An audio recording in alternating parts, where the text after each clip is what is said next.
Hey guys, thanks for your patience. Sorry about 5 minutes late here. I'm just gonna get my partner James dialed in. Just give me just one more second here.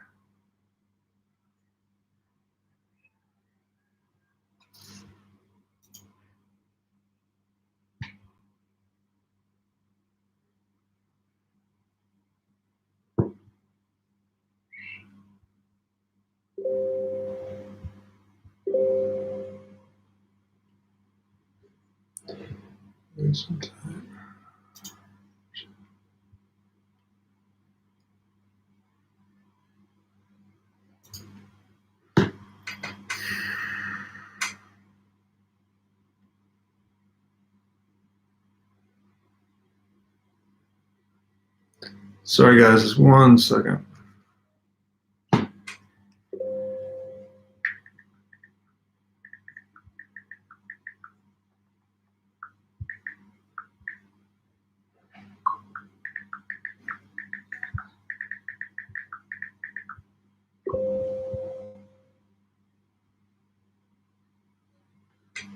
Sixty more second, guys. Sorry about the delay. Just getting the questions teed up. This is our first one, so we just had to figure out how this stuff works.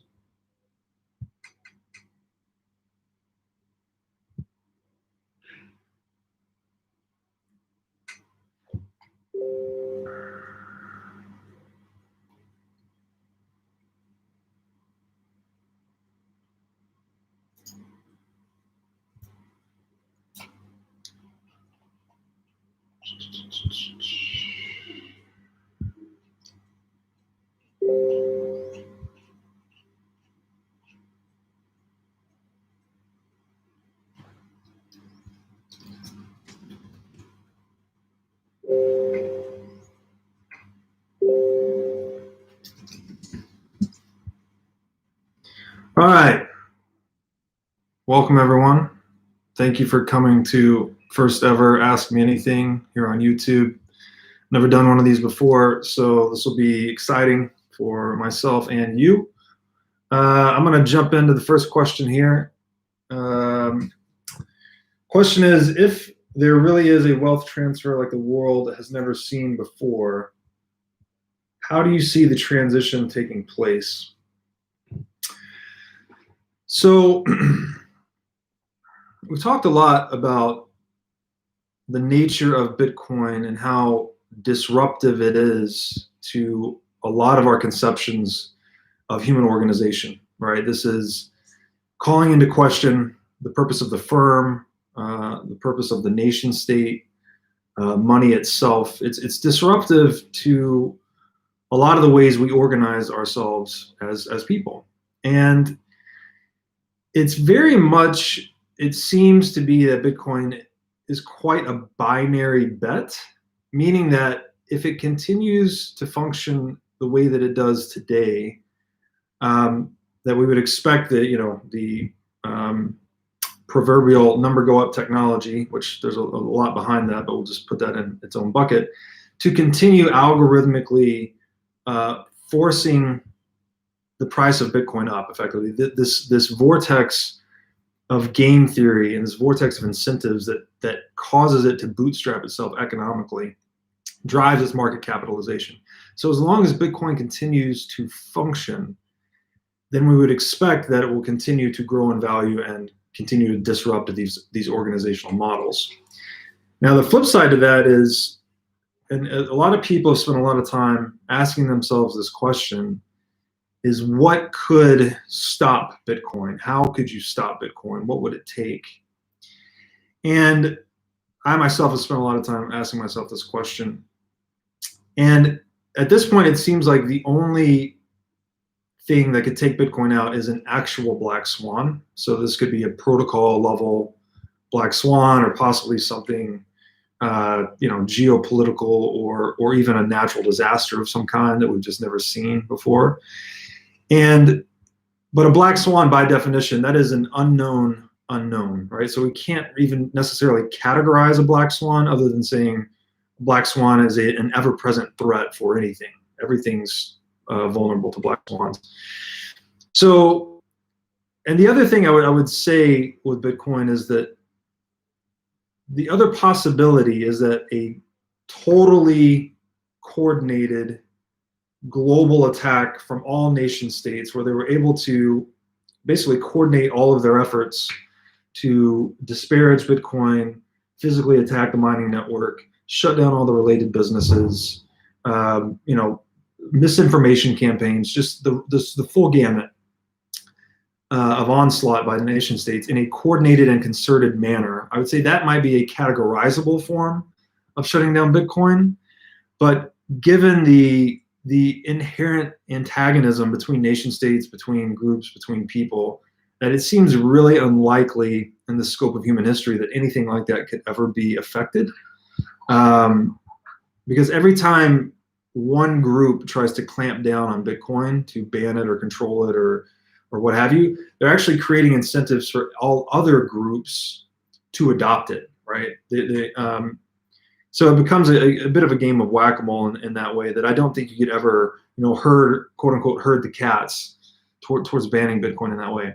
So I say all that to say that Bitcoin is very much, in my opinion, it is a binary bet. It's either completely taken out by a black swan, or it continues to function in the near flawless manner it has been functioning for the past 12 years, which would carry it into the status of a global reserve asset. So in terms of how that wealth transition plays out, everyone that's on this chat today is probably familiar with my work. I've mentioned this book on every media outlet that I go on. I think it is truly the best guidebook for this transition into the digital or information age that we are currently experiencing. That book is The Sovereign Individual. It makes a really strong case that what they call the microprocessor or cybernetic or digital technology would be subversive to larger organizational models, specifically the nation state.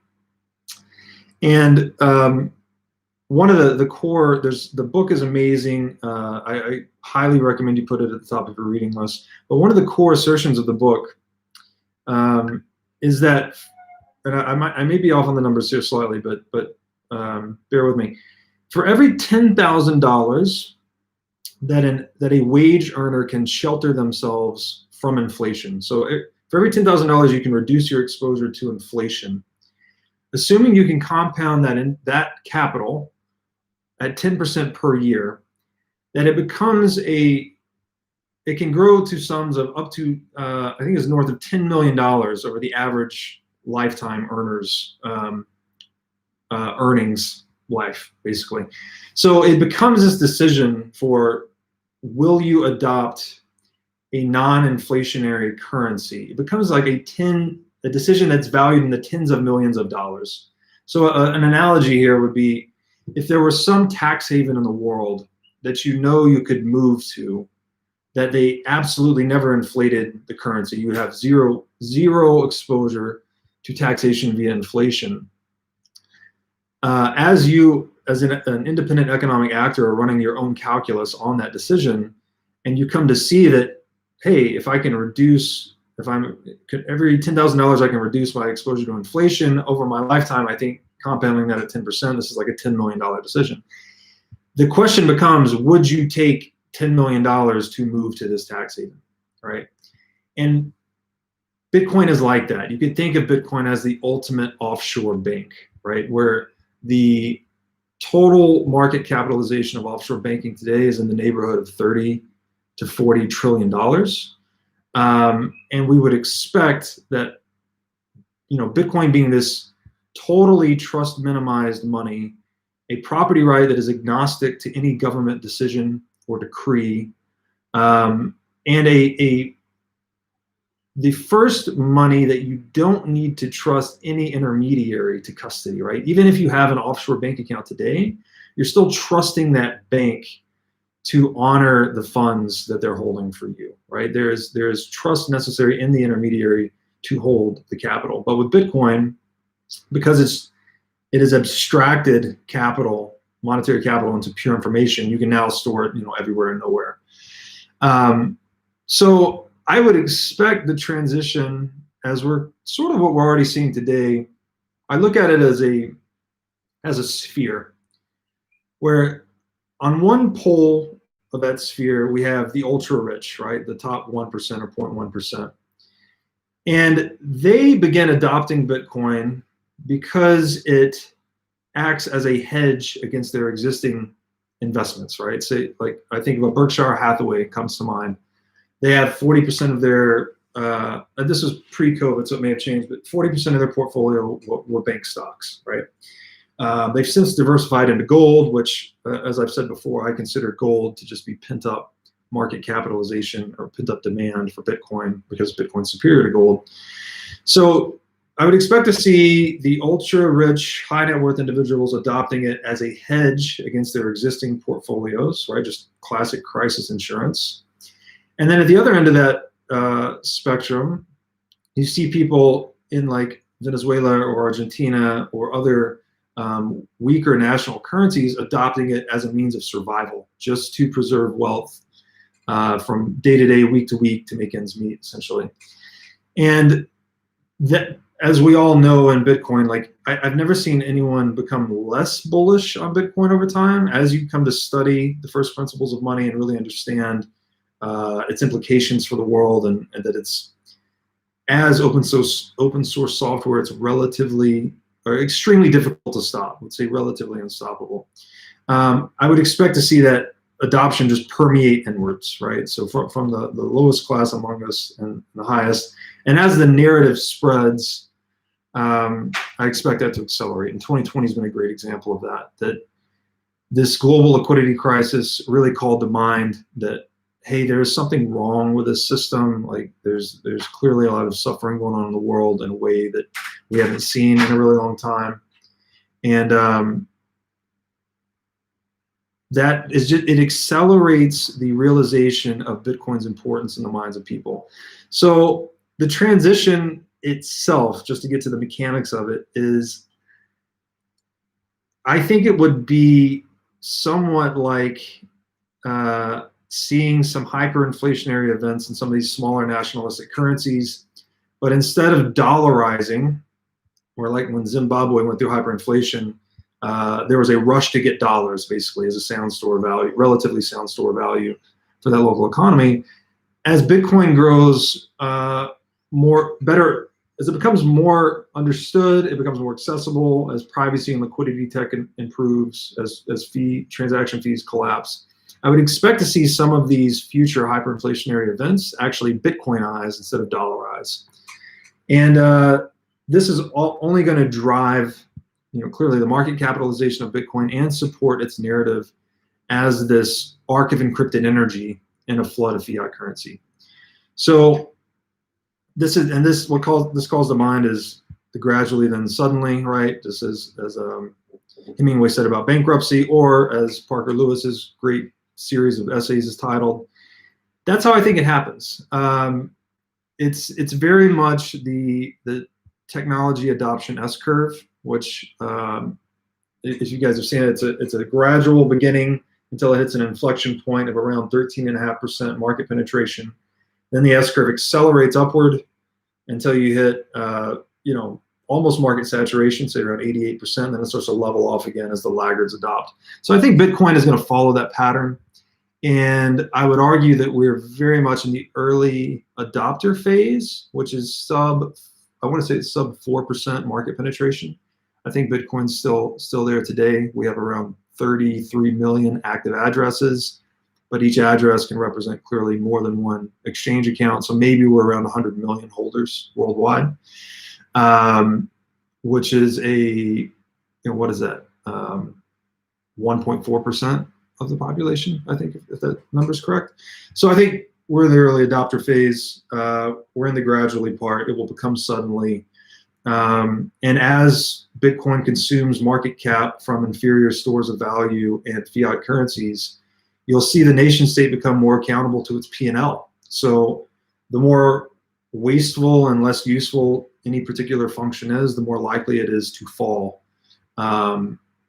And that we'll see how much software can eat government as Bitcoin sort of forces it to be more accountable to its P&L. So hope that was well explained. We'll go to the next question now. Question is, can you speak to geopolitics and game theory and how that might play in Bitcoin's favor? This is a great question. Let me just have a sip of tea here.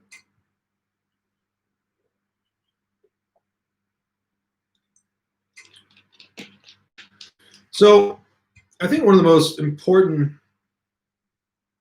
well, first of all, to understand Bitcoin, it's a multidisciplinary endeavor, right? You really need to go deep on a lot of topics.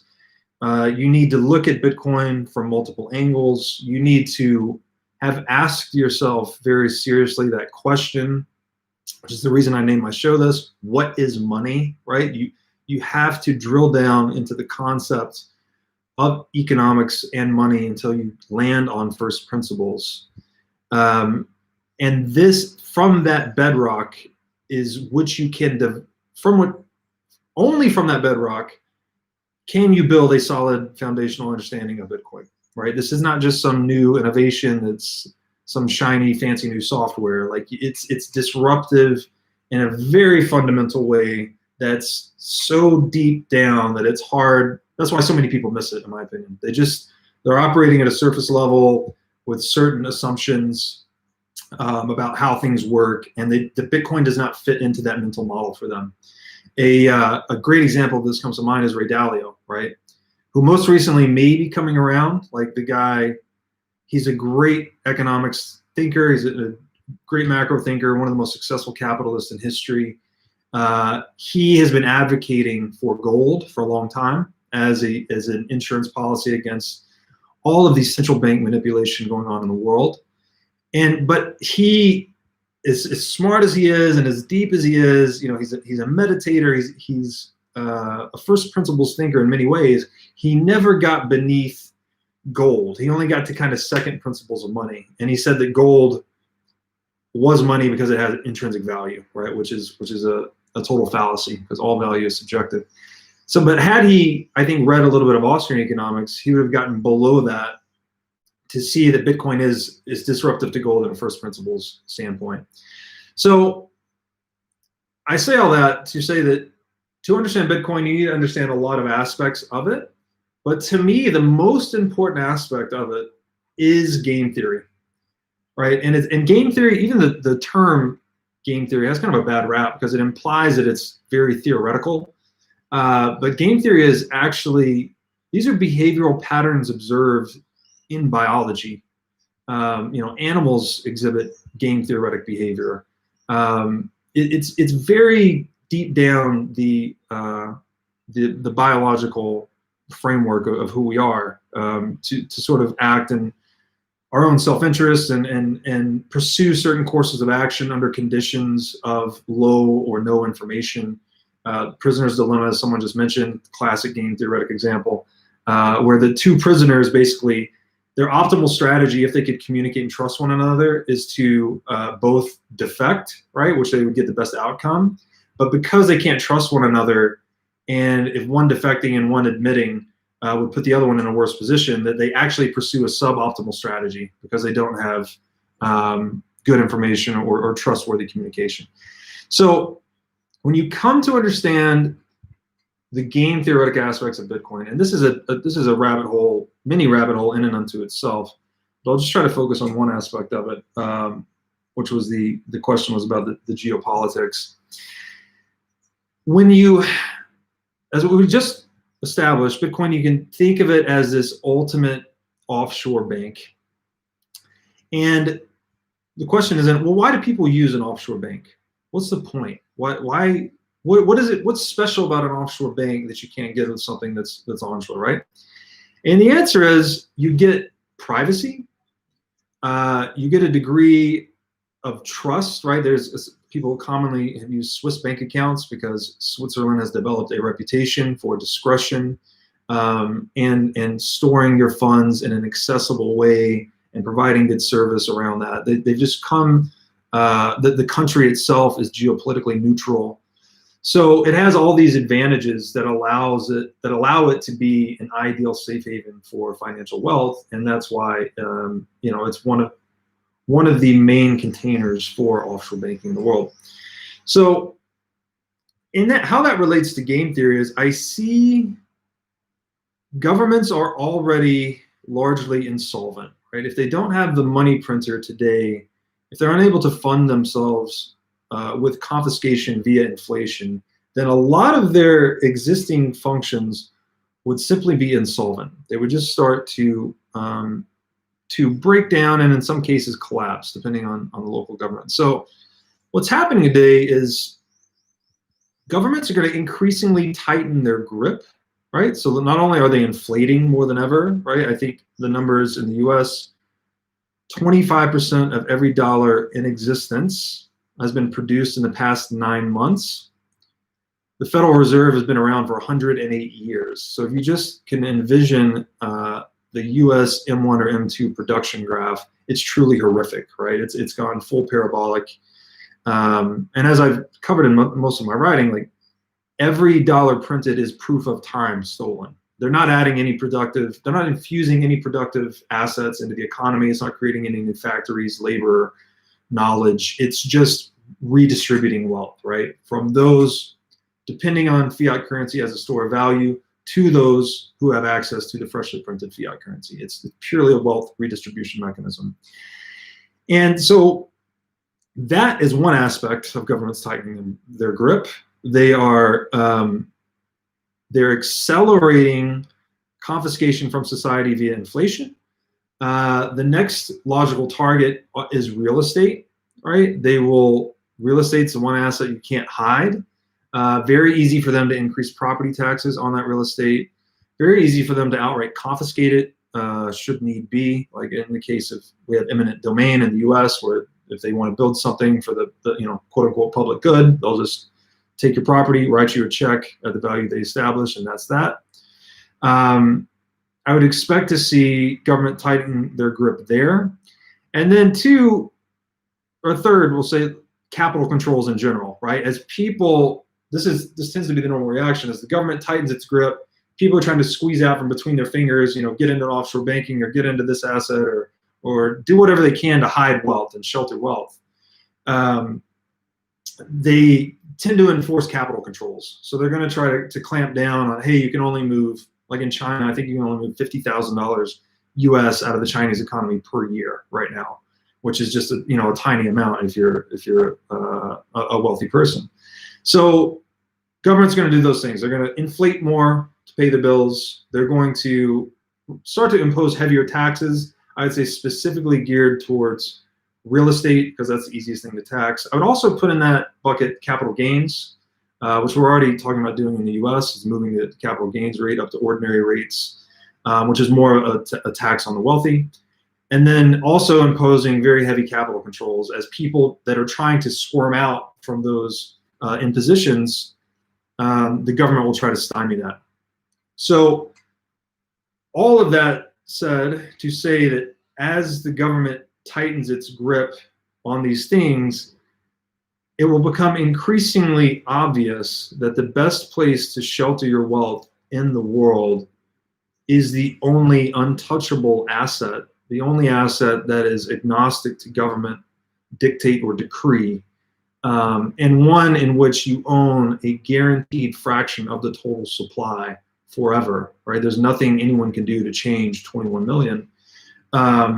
I think you'll see that narrative start to develop, where Bitcoin does become this, digital geographic safe haven for wealthy individuals. And it will run counter to government's own efforts to enforce the rules of this game, right? Because that's what it fundamentally is where fiat currency is, well, we'll say central banking more generally, is a game characterized by involuntary rules. So these are rules that are imposed upon us that no one has a say in. There's no consensual relationship in this rule set or its enforcement, similar to the tax code. And Bitcoin And that creates a huge degree of asymmetry, right? So one group gets to set the rules that the others are forced to abide by.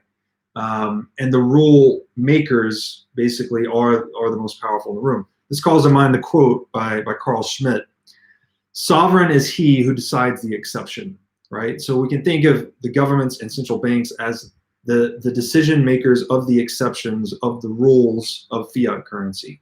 So therefore, they are able to compromise the sovereignty of all the other market actors using their technology.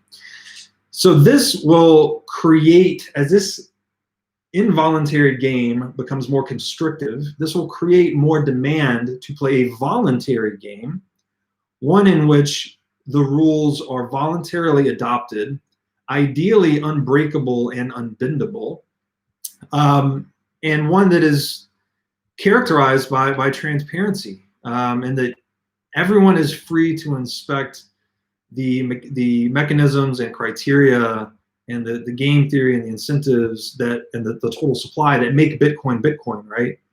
But we are totally incapable of establishing and verifying the rules of fiat currency. We don't really know the total supply. We trust what the Fed tells us. We don't know the rules for its production. We don't know the criteria for deciding how many more they will produce at any given time. We actually don't even know directly who profits from it. We know it's private shareholders, but to my knowledge, I don't think those are disclosed. So it's just this opaque, imposed game competing with this fully transparent, voluntary game. And there's a great, so he called this a disequilibrated game versus an equilibrated game. And a disequilibrated game always gets outcompeted by an equilibrated game because the tyrant that runs the disequilibrated game must expend resources enforcing the rules and protecting their turf, right? So they have this monopoly, essentially, that they have to expend resources protecting. Whereas in an equilibrated game, there's no need to protect the turf or the rules because they're all voluntarily adopted. So on a straight one-to-one economics basis, the equilibrated game always outcompetes. That's what the free market is. So I hope that was a good encompassing answer on geopolitics and game theory. Let's look at some other questions here.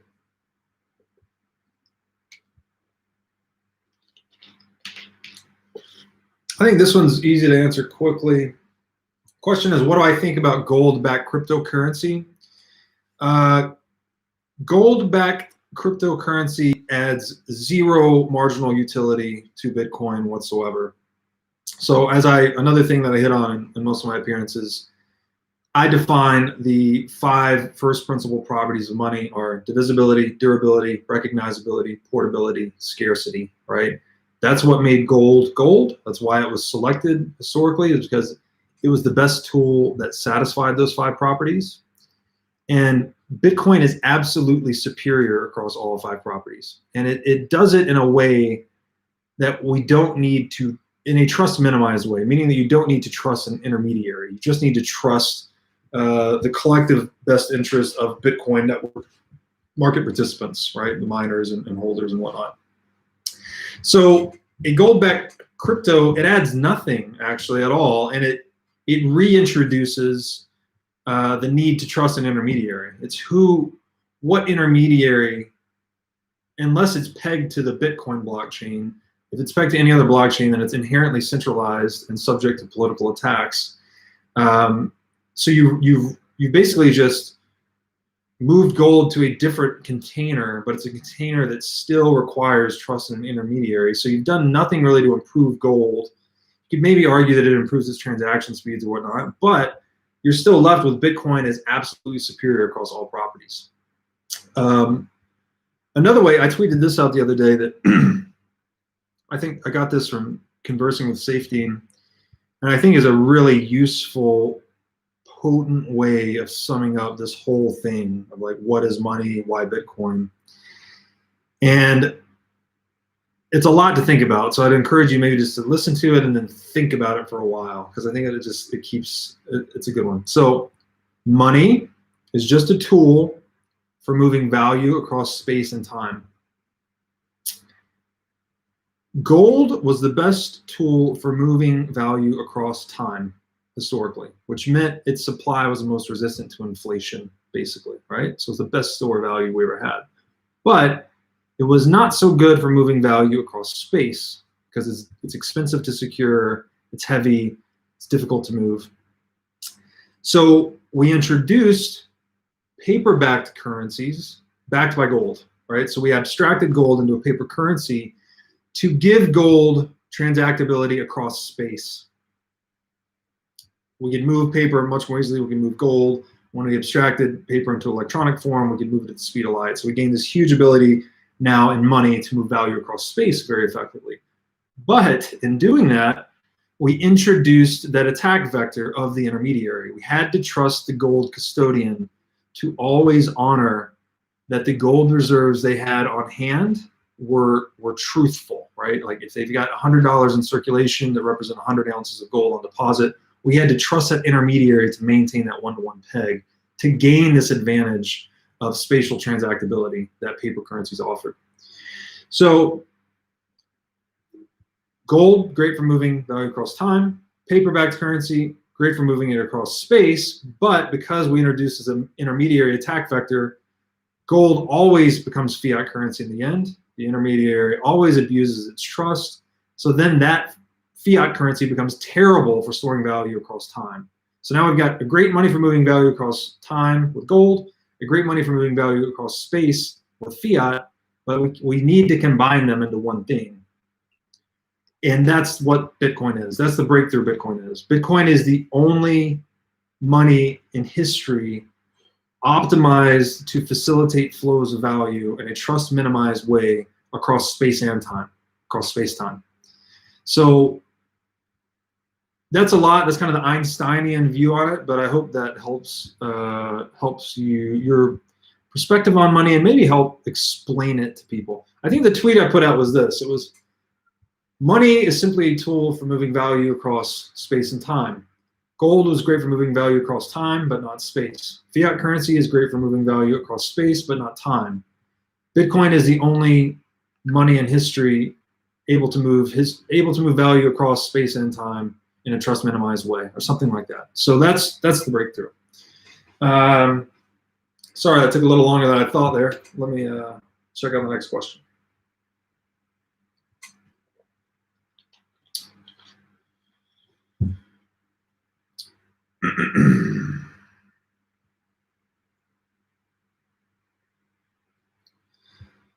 So let's see here.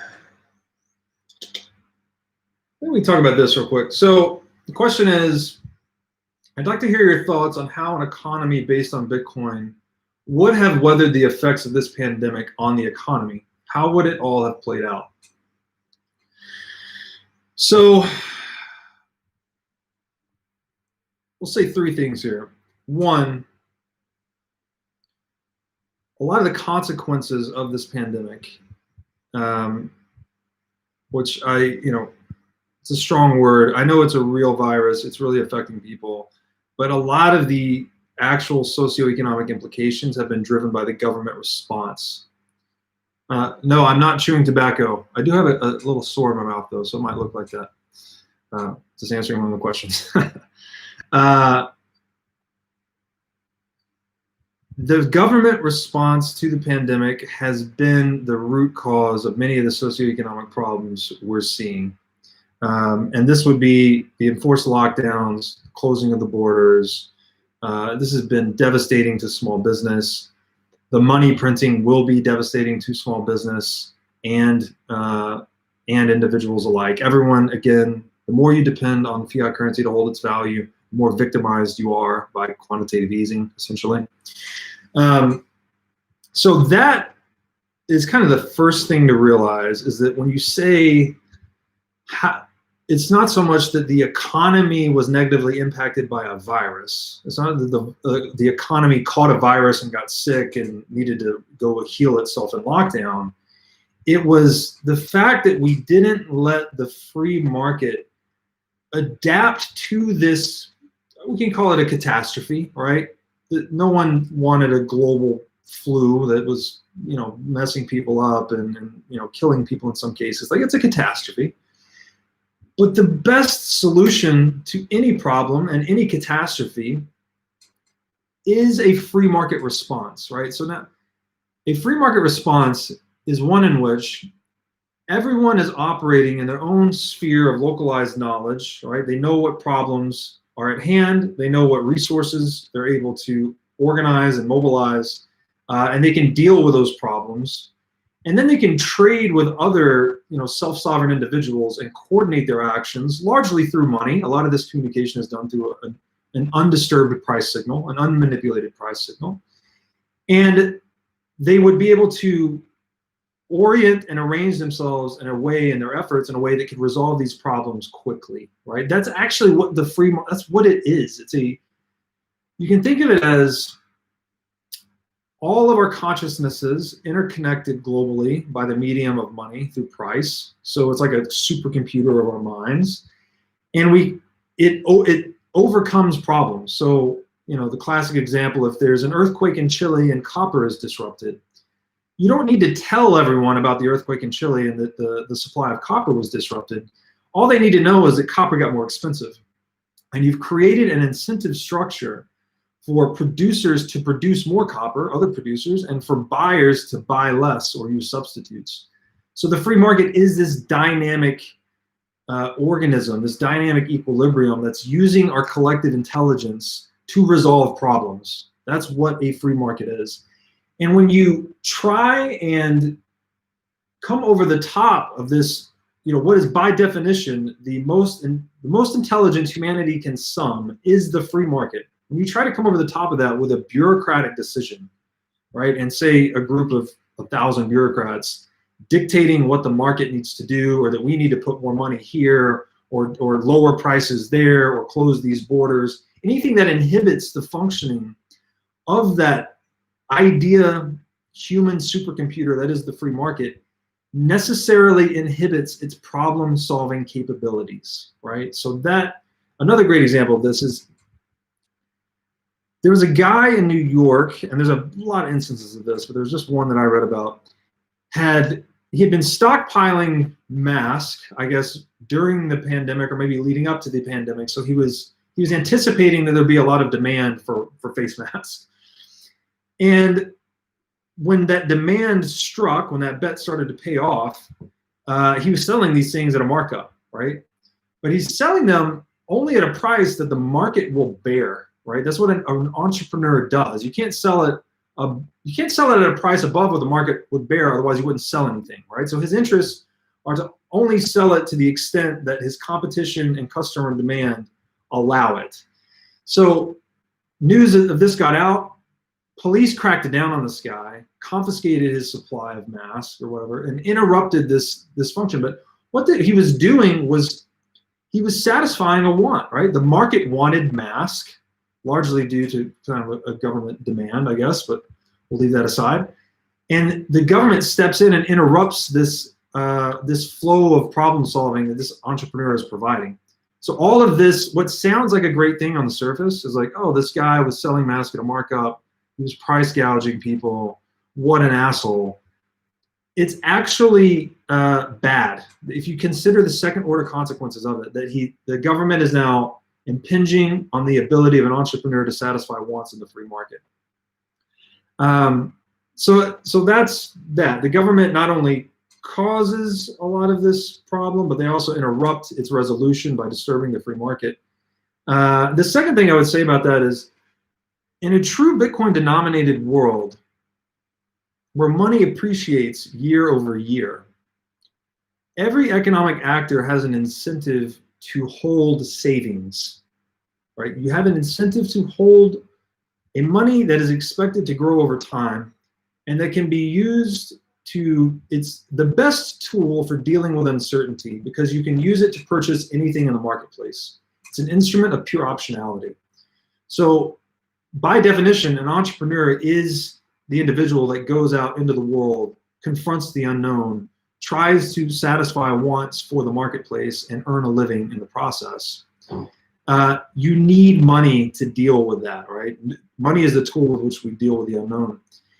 And when it doesn't hold value like fiat currency does, you're actually incentivizing debt accumulation, right? Because inflation erodes real debt burdens over time.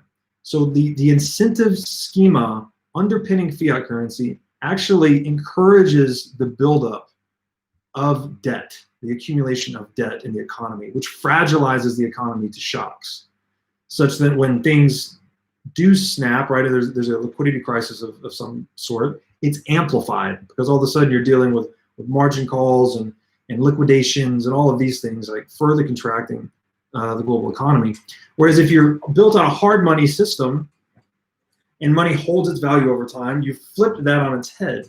Instead of being incentivized to accumulate debt, you're now incentivized to accumulate savings. And savings are the buffer that help us deal with an uncertain future, such that when a global crisis hits and there is revenues fall in general across all industries, maybe your industry is more specifically hit if you're a hotel or whatever, instead of being a highly levered hotel forced into bankruptcy perhaps, maybe you're a hotel that has retained earnings on its balance sheet, right? You have a buffer of capital to deal with uncertainty, to deal with a few months of no revenue. So the general theme is that a Bitcoin-denominated economy would be much more robust to economic shocks. And even, you could possibly argue to a degree, somewhat anti-fragile. Because anti-fragile being that you actually benefit from economic shocks. Certain industries, if they're sitting on a capital buffer and there is an economic shock, prices decline, they can now go into the market and acquire things at a discount. So they can actually benefit from these unforeseen economic shocks that we see with things like COVID. So debt-based economy, super fragilized, super vulnerable to economic shocks. A lot of other problems related to it, but we'll just leave it at that. Hard money-based society tends to be flush in savings, robust or even anti-fragile to economic shocks over time. So that's what the world would look like in a COVID situation on a hard money system. All right, let's go to the next question here.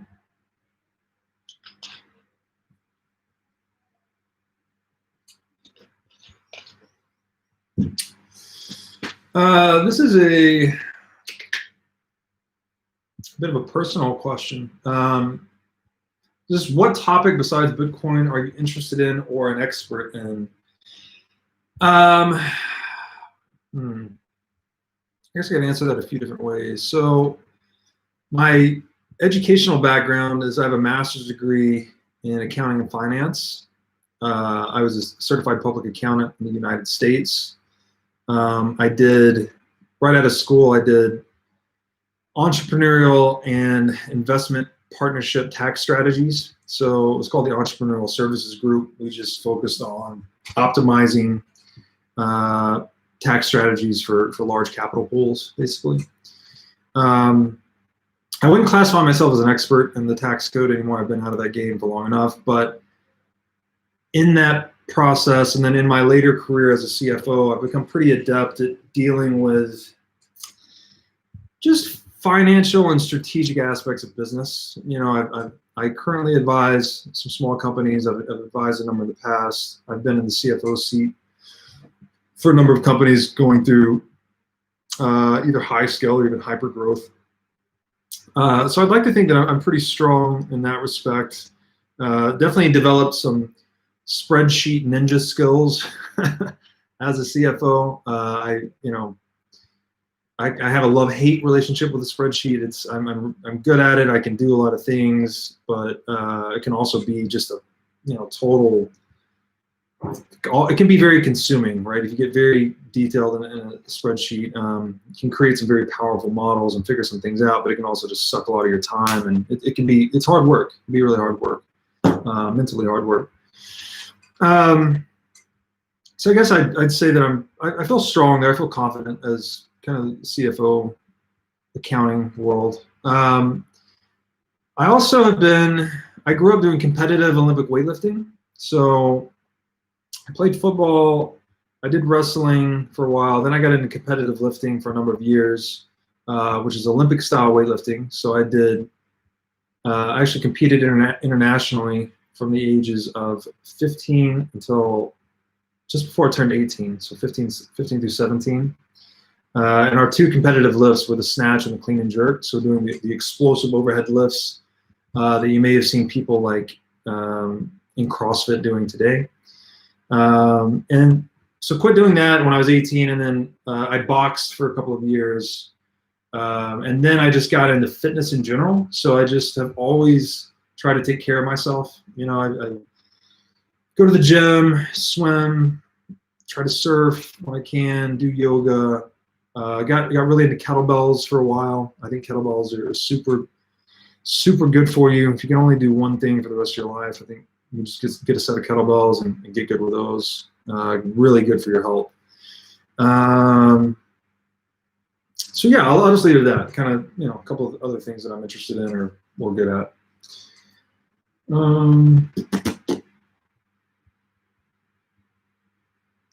Another one, kind of related to that. It says, "Do you eat sugar? What is your diet, and what are your health choices like?" So I actually had I developed inflammation. I'm almost 35 now. I started getting inflammation in my early 30s from eating carbs and sugar randomly, which is weird. So I used to eat what I thought was healthy, which is just like your standard American healthy meal. Kind of have like oatmeal and eggs, and then turkey sandwich for lunch, and then vegetables and protein for dinner. But when I started getting this reaction to carbs and sugar, I found what works for me, what works best for me now is ketogenic or even carnivore diet. Now the carnivore diet is extreme, and I've had a number of people tell me it's great in that it's a total elimination diet. It gives your body everything it needs and eliminates all the things that could possibly disturb you. Because I know when I was going through figuring out what was giving me inflammation, it was very frustrating because I would eat what I would think was healthy, but even one little thing can cause you to feel bad, and there's a delay. Sometimes you eat the thing and you don't feel it for like 4 days. So it gets very confusing trying to zero in on what's bothering you. And so the ketogenic diet's been really helpful for me. I'm currently pretty much keto. I kind of go into the carnivore here and there, and I feel great. I also gave up coffee. Coffee was also giving me inflammation, which was tough because I love coffee. But now I found green tea. Green tea, I feel even better. I feel more clear on green tea, less jittery, more focused, more sharp. Green tea, water, beef, seafood, vegetables, a little bit of white rice occasionally. And that's pretty much it. You know, I'm very, very paleo keto, and I don't eat sugar, no. And I think once you really break the craving of it, if you get into a good ketogenic diet, you'll feel really good to the point where you don't even like sugar as much anymore. It's very much a matter of conditioning, I think. So, all right, let's get another question back into Bitcoin world here.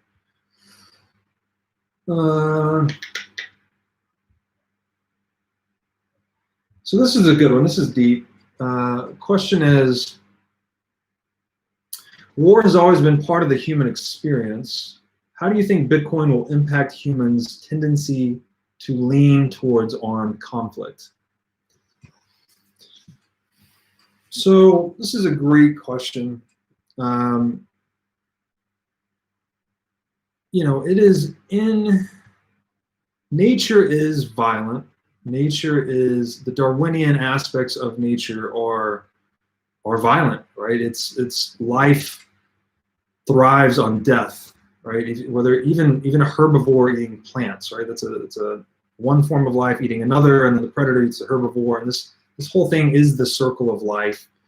Now humans with warfare and armed conflict is a bit different in that it's not necessarily Darwinian in the sense that we're fighting to reproduce or to eat, but indirectly it is the case, because you could consider warfare Darwinism writ geopolitical, right? So it's nations, which are groups of people that have, at least in their purest sense, they've established a common sense of values and put themselves under one symbolic umbrella, and they will fight to defend those values and their territory and their resources and their access to food and energy with others, right? So these are kind of like mega tribes or mega gangs conflicting with one another. And this is a very seminal aspect of human existence. Violence and conflict has been with us for as long as we've been.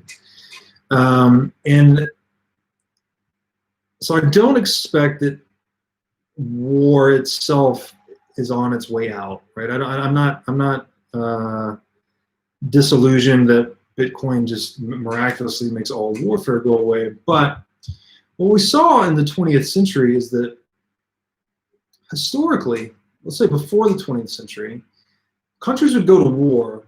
War is the most expensive activity any group can engage in, right? You're quite actually mobilizing people and capital and resources to go and destroy the people, capital, and resources of another group. So you're actually, it's very anti-economic. You're mobilizing capital, let's put everything under the umbrella of capital, to go and destroy other capital and losing capital in the process, right? Whereas the purpose of an economy is to generate capital, to produce new capital, to produce economization of human action. So it's a very destructive process. It's very expensive. Historically, when countries would go to war, they could only really fund the war from their own balance sheets. So whatever their reserves were, this is where we get the term war chest, by the way. You've probably heard this term used a bunch of times. It's how much loot do you have to go and pay an army to manufacture the weapons, to finance the logistics, to go over there and fight the enemy. All right, so it's a very expensive process.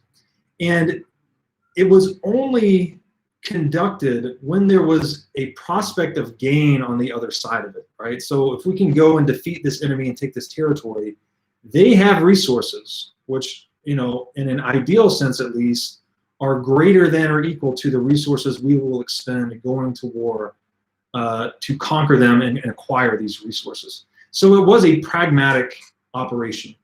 Now, countries could also go off balance sheet a little bit by raising debt from citizens, like wartime bonds, but still this became a liability that they had to repay at some point in the future.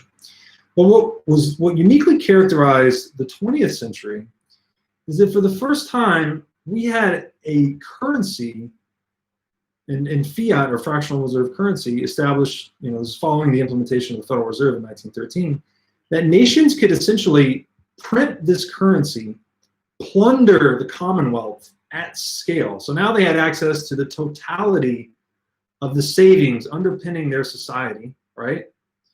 To extract proceeds and go to war. And you could just spend until you either won the war or you bankrupted your entire country, basically, versus just bankrupting your own personal balance sheet. So it amplified the scale and duration of warfare. That's what fiat currency does and is. And the anecdotal example of this is Weimar Germany, right? They lost the war, right? So what happened is their currency hyperinflated, because once they lost the war, all the resources they had expended on behalf of their, they had debased the currency to extract resources from their society to use the proceeds to go to war. When they didn't win the war, there was no economic gain on the other side of the victory. And in fact, there was a liability. They were having reparations enforced upon them that they continued to print to satisfy those, and they just hyperinflated the currency. A great book on this topic is When Money Dies. I think the author is Ferguson. And he goes through the dynamics that played out in Weimar Germany and how warfare, money was used as both a means and an ends to war, essentially.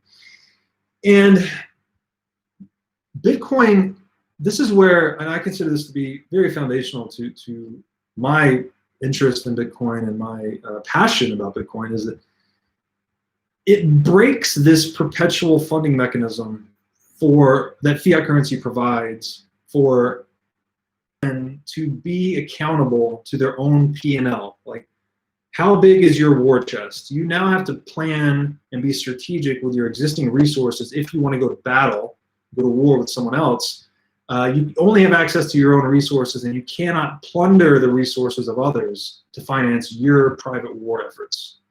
So Bitcoin, in that sense, holds a great promise for reducing the travesty we saw in the 20th century in both the scale and duration of World War I and World War II. Right? These were fiat currency wars.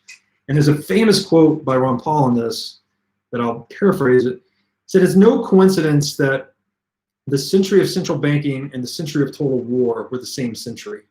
Right? The wars only got to that scale because of the funding mechanism underpinning them. Right? Because politicians had access to essentially limitless wealth confiscation via inflation. And that's the most important thing that Bitcoin can fix, is just to reduce the scale of war, right? So just you're making war a free market operation again, where if someone really wants to do it, they're gonna have to figure it out themselves. They're gonna have to raise the money for it. They're gonna have to plan a sound strategy. They're gonna have to execute it in a way that's profitable on the other side. Which Bitcoin also here introduces something interesting. So when Germany did invade a country in Europe, their first stop was a central bank. They go straight to the central bank, take their gold hoard. That's the whole point, right? You spend all this money in coffers, right? You're going to take their gold. You're going to take the money that you can. In a Bitcoin-denominated world, that's not possible. A country cannot go to war. Germany cannot go and conquer Poland, and then if the Poland central bank is denominated in Bitcoin, they can't just go confiscate Poland's Bitcoin. Because Bitcoin is, again, it's just informational. So if you're assuming a central bank would custody it properly, it would not be confiscatable. It would not be seizable. It would be stored in a very elaborate and sophisticated custody format, and one that did not have a single point of failure. Even if Germany did compromise certain, say, custodians of the Bitcoin, they would not compromise the entirety of Poland's Bitcoin hoard. So Bitcoin's sort of chewing on the scale and duration of war from those two sides, and that it defunds the way governments, the mechanism through which governments fund war, and then it also reduces the incentives to war because money is much harder to steal, right? So that's the humanitarian aspect of Bitcoin that makes Bitcoin Bitcoin, and that's where I think when people get to that level, that depth of understanding, or that depth in the Bitcoin rabbit hole, that's when you just light up for Bitcoin. You become very passionate and enthralled by its possibilities. And the last thing I'll say about that is I wrote about this in my piece titled Almost Brilliant Idea.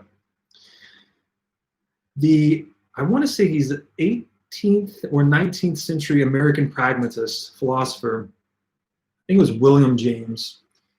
And he had a quote that said, "The horrors of war," I'm paraphrasing again, "the horrors of war would never leave humanity until humanity developed a moral equivalent of war."